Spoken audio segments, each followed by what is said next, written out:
Les leaders religieux de la région du Poro en union de prière au centre culturel Womienyon de Korogo pour un idéal commun. Une Coupe d'Afrique des Nations pacifique et porteuse de développement pour la Côte d'Ivoire et particulièrement pour la ville de Korogo qui s'apprête à accueillir un important flux de personnes pour les phases finales de la CAN dite de l'hospitalité. C'est un événement majeur. Nous devons prier beaucoup et nous devons se sensibiliser toute la population pour que chacun non seulement soit vigilant, mais aussi que chacun sache comment manifester son sentiment. Nous sommes une terre d'hospitalité, comme aimait le dire le premier chef de l'État. Celui qui est hospitalier reçoit. Il reçoit des hommes, mais en même temps reçoit des grâces de Dieu. Alors nous voulons nous réjouir, les prières permettront certainement la réussite de cet événement-là. Nous avons le droit de demander à Dieu ce qui nous tient à cœur et c'est à lui d'exaucer parce qu'il y a plusieurs équipes qui arrivent. Mais nous souhaitons qu'autour de cette CAN, il y ait la paix et que la victoire soit du côté de la Côte d'Ivoire. La CAN, nous mettons Dieu devant. C'est Dieu. Et nous allons recevoir beaucoup de pays.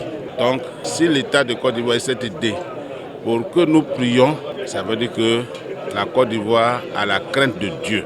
Au nom de André Ekonon, préfet de la région, les forces vives et les communautés du Poro sont invitées à consolider les retombées de ces séances de prière pendant et après la CAN à Korogo.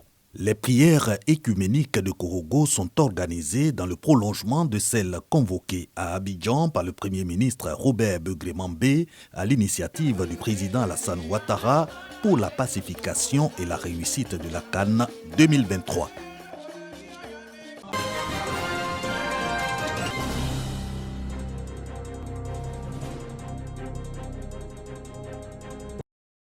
Place Nana Kwasi Kofi de Boukebo, village de la sous-préfecture de Languibounou, dans la région de Gbeke.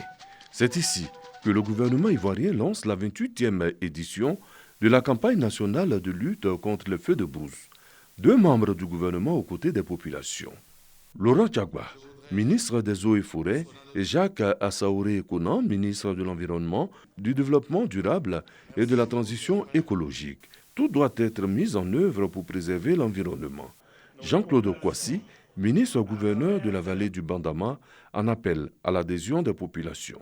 Nos populations, à travers cette activité de grande proximité, seront mieux informées et davantage sensibilisées sur les pratiques et actions à proscrire, ainsi que sur les meilleures pratiques de prévention et de lutte contre les feux de brousse. Le thème de cette année est « Lutte contre les feux de brousse, quel enjeu pour la sécurité alimentaire ». De 2019 à ce jour, plus de 200 000 hectares de forêt parcourus par le feu de brousse, plus de 5 000 hectares de cultures pérennes et vivrières ravagées, 94 habitats détruits, 8 villages touchés, et malheureusement des pertes en vie humaine avec 16 personnes tuées. Jacques Assaouré Kounan insiste sur les bonnes pratiques pour préserver la nature. Les feux de brousse sont source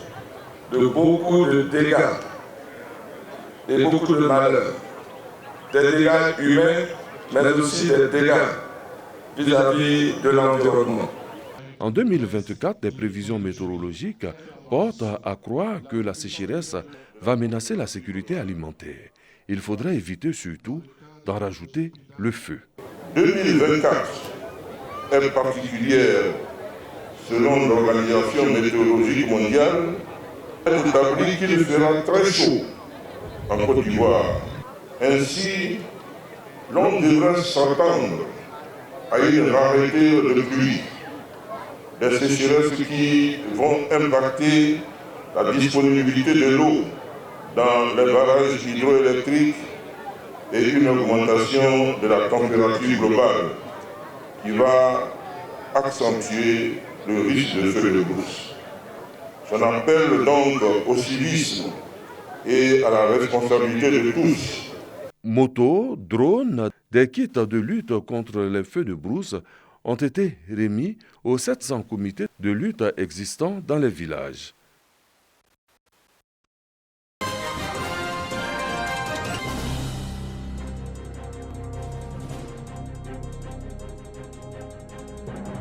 C'est un cadeau de fin d'année qui vient à point nommé pour les services de l'administration publique de Sikensi.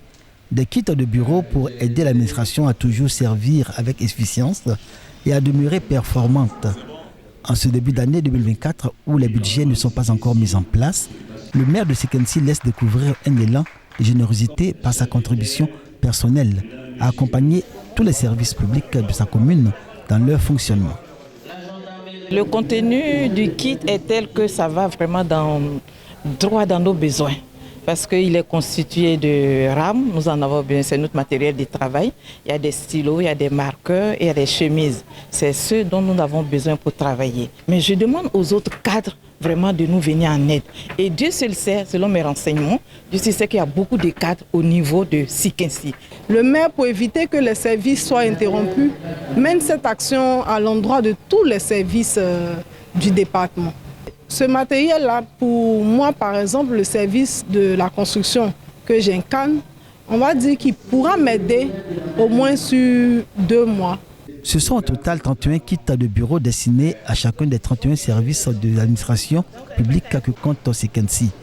C'est la 3e année consécutive que la mairie de cette localité remet le couvert à la satisfaction des responsables de ces services. La présidente de l'amicale des directeurs et chefs de service de Sikensi a vivement remercié la mairie au nom des bénéficiaires avec l'espoir que les budgets soient disponibles dans les meilleurs délais. Le maire de Sikensi, pour sa part, encourage tous les chefs de service et directeurs de l'administration de Sikensi et leur donne l'assurance qu'ils peuvent compter sur son soutien. Au niveau de l'hôpital, nous avons besoin de beaucoup de bâtiments, beaucoup de services surtout qui doivent être ouverts, dont la clôture de l'hôpital général de Sikensi. Et je pense que le préfet a lancé un grand appel autant à l'endroit de la population et aussi à l'endroit du conseil régional et à l'endroit aussi de la municipalité. Si vous partez dans un service, quand on vous dit qu'il n'y a pas les papiers RAM, ça vous dit, monsieur le maire, on n'a pas les moyens, qu'est-ce que je fais? Donc c'est une manière à moi aussi de les aider à être plus efficaces. En tant que député maire, ma manière à moi d'être proche des populations, d'être proche des services, il faut une assistance particulière. Lorsque la population vous fait confiance, tel que vous les avez habitués, vous avez le devoir de continuer. La remise de kits de bureau au service de l'administration publique de Sikensi participe des actions sociales de la mairie de Sikensi. C'est une idée du maire de cette localité, Ngata Joseph, qui en a fait une institution à Sikensi. «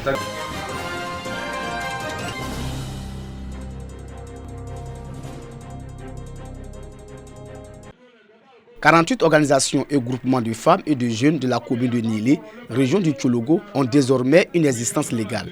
Les responsables reçoivent les statuts et règlements intérieurs et autres documents administratifs attestant la légalité de ces organisations. À travers cette action, le maire décide d'accompagner les femmes et les jeunes dans la quête de leur autonomisation. Nous avons avec vous réalisé des projets et des initiatives majeures pour votre autonomisation. Nos localités regorgent de plusieurs opportunités et l'État ivoirien, sous la houlette du grand bâtisseur, son excellence Alassane Ouattara, nous a plusieurs facilités. On a besoin de s'organiser, de s'investir pour les saisir. Les femmes et les jeunes ont saisi cette opportunité pour s'y réaliser afin de participer au développement local. En milieu rural, c'est tout un problème pour les femmes pour se mettre dans la légalité. Aller vers l'administration, demander de la documentation, souvent ils ont du mal. Et si vraiment le maire prend ça sur lui, surtout sans leur réclamer un franc, c'est à saluer. Patron de cette cérémonie, le ministre d'État, ministre de la Défense Téné Birama Ouattara, son représentant félicite le nouveau maire pour cette vision de développement. Traoré Drissa rassure le maire du soutien du ministre.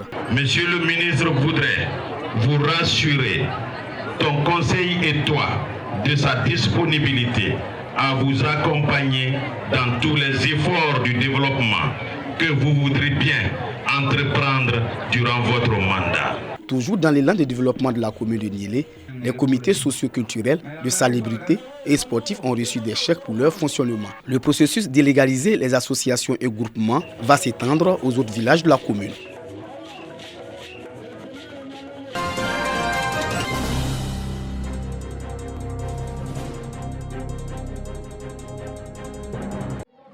Le groupe scolaire de Kotia Kofikro dans la ville de Bouaké reçoit un don de 120 tables offert par un cadre du village.